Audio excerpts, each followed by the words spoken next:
both work at the Salem Maritime National Historic Park, which is a product of the National Park Service, part of the National Park Service, and they're going to be leading us on an hour-long walking tour of 19th century, 1812 Salem.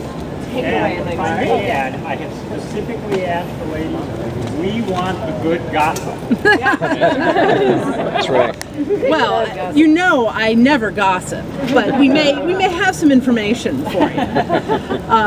So for the purposes of today, I'm Mrs. Hollister, and this is my friend Mrs. Carlton, and Mrs. Carlton is actually a cousin of mine. She's visiting from Haverhill, and we are going to take a walk through Salem and see how things have changed a bit since we lived here around the turn of the 19th century. Now, Mrs. Carlton and I keep in touch quite a bit. We went to school together. We also went to school with several ladies here in Salem, so we know many of the folks here in town, and we will be sharing some reminiscences as we go along. But the idea here is to introduce you to the Salem that we knew around the time of the War of 1812.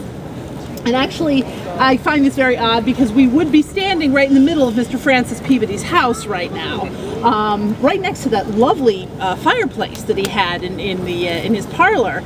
But I'm sure Mrs. Peabody would not be quite so welcoming as Mr. Peabody, so why don't we continue down Essex Street a little ways. So you'll be hearing about people like the Saltonstall family, the Darby family here in Salem, and the Crown and Shield family. So let us begin. I think so.